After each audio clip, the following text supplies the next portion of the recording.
Hello there, fellow Gateballers. Today we'll be talking about winning and losing, as well as a brief overview of Article number 8, which is labeled forfeit.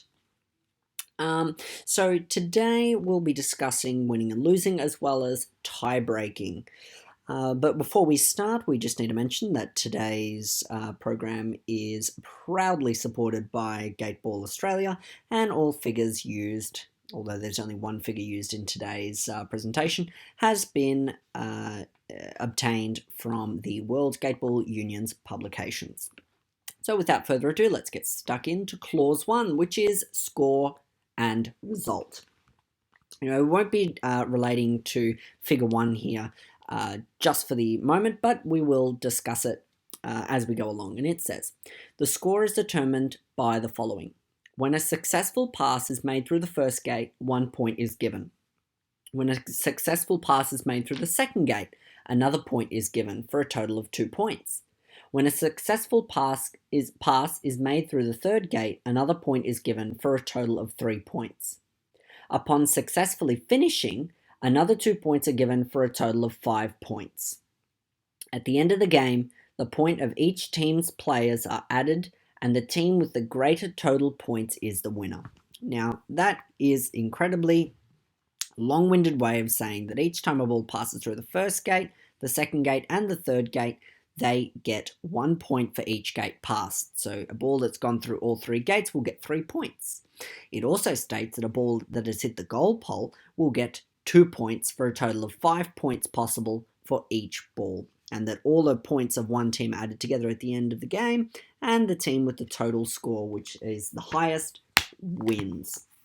Now, Clause 2 is a little bit different because it says deciding the winner when points are tied. What do we do when points are tied? Dot point 1 says, in the case where 2 teams are tied with an equal number of points, the details of the points determine the winner in the following order. So I'm going to list off 3 dot points here, and whichever of these items is satisfied, that will determine which is the winner. And number 1 is the team with more players finishing becomes the winner. So the most amount, the red team has two players who have hit the goal pole, and the white team, the following team, has only 1 person who's hit the goal pole, then the leading team will win because they have 2 people on the goal pole in comparison to 1 person on the goal pole. Dot point 2 says, if the same number of players have finished, the team with more players successfully passing through the third gate becomes the winner. Same thing. If the leading team, or the red team, has 4 people through gate 3 and the white team only has 2, then the leading team, the red team, will win. The last one is, if the same number of players finished and the same number of players successfully passed through the third gate, the team with more players successfully passing through the second gate become the winner. Exactly the same thing as the third gate for the second gate. Now, what do we do if there's still no winner after determining these things? Well, dot point 2 says, in the case where a winner cannot be determined according to one above meaning one of those 3 conditions, tiebreakers are used to determine the winner in the following order. So now I'm going to list some tiebreakers. Number 1, the players at the end of the game will line up in order from 1 to 10 and will compete in successfully passing through the first gate. The team with more successful passes becomes the winner. And then there's 2 little other dot points there which I must read, which are in relation to this. If one team mathematically clinches the win at any point, the game ends at that point. Even if 1 or more players are absent at the end of the game, these openings cannot be filled. Well, what does that all mean? Well, it means that basically you're having a shooting contest. The 10 players will line up. They will all go for gate 1. It just needs to pass through gate 1. Doesn't matter if it goes off the end of the court. Doesn't matter if it stays on the court. As long as it goes through gate 1, it will count as 1 point for the passing in relation to the tiebreaker, that is, with that point. And it states that if one team mathematically clinches the win at any point, the game ends. It also says that if some players become absent for any reason during this tie-breaking period, those positions cannot be filled. Important to remember that. Dot point 2. if that cannot determine the winner. If a winner cannot be determined according to 2, the 2 above, meaning if that first tiebreaker cannot be decided, in other words, the players first and second in the playing order will compete one-on-one in attempting to successfully pass through the first gate. So players 1 and 2 will compete. The team with a successful pass becomes the winner. If the winner still cannot be determined, the next 2 players, so players 2 and 3, according to the playing order, will compete one-on-one in attempting to successfully pass through the first gate. This process continues until a winner can be determined. That means that player 1 and player 2 will do a sudden death shot for the game. If both players make the point, or if both players make the gate, then they will progress to balls 2 and 3 for the tie breaking. Now, if players 2 and 3 similarly do it, then players 3 and 4 will do it until a game can be decided.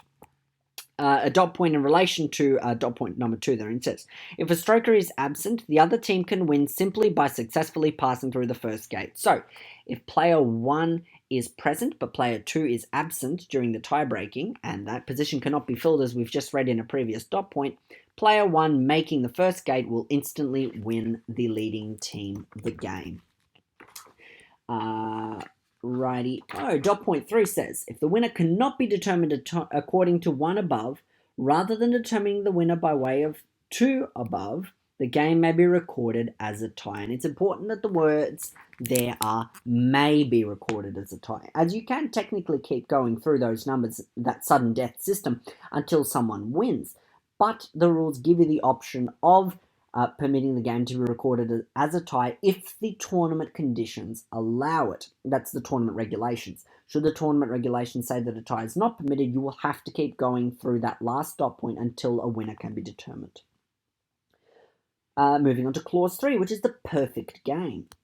Dot point 1 says, during a game, if either team reaches 25 points, the game will be recorded as a perfect game. The game ends at the following time point, and the winner shall be decided as follows. Number 1, when the leading team achieves a perfect game as a result of a play by a stroker on the leading team, the game ends when the right as a stroker end for the next player of the following team. So, should ball 1 have completed a perfect game, so all of the leading teams, or the red balls, are off the court because they have all hit the goal pole, then ball number 2 will be allowed to have one more turn. Dot point 2 says, when the following team achieves a perfect game as a result of a play by a stroker on the leading team, the game ends when the rights of the stroker end for that stroker. What does that one mean? Well, it says, when the following team achieves a perfect game as the result of a play by a stroker on the leading team. So that means basically that should ball number 2 be the only ball on the court for the white team, and it is for the goal pole. And when I say on the court for the white team, as in all the other balls, 4, 6, 8, and 10 have already hit the goal pole.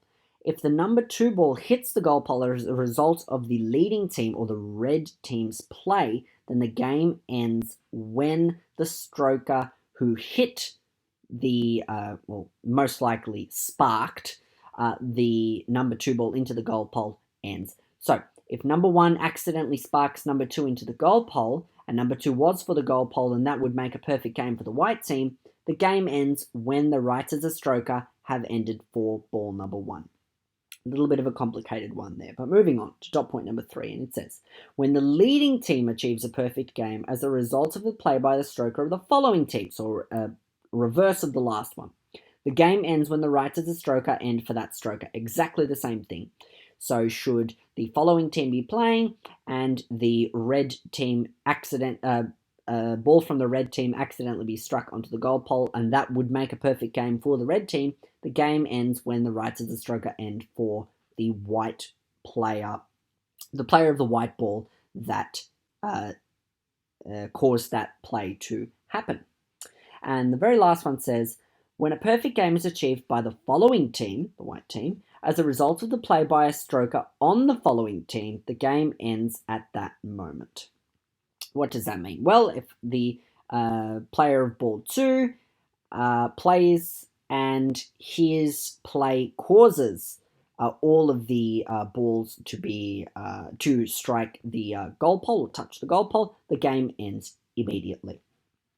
And the very last one there, which is not actually from those clauses, but it's just down there as dot point number 2, it says, if both teams reach 25 points, which is possible, the winner shall be decided in accordance with clause 2 above, or the game shall be recorded as a tie in accordance with 2-3 above. So that means basically that if 2 people get a perfect game, it's a tie, and you use the tie-breaking situations and conditions as before, or the game may be recorded as a tie if permitted by the tournament regulations. Right. We're just briefly going to touch on Article 8, which is titled Forfeit. And it says, Clause 1, Abandonment. Dot point 1. In the case where any of the following occurs, the game is abandoned. Number 1, a team announces their intention to abandon the game. So a team simply states we're abandoning the game.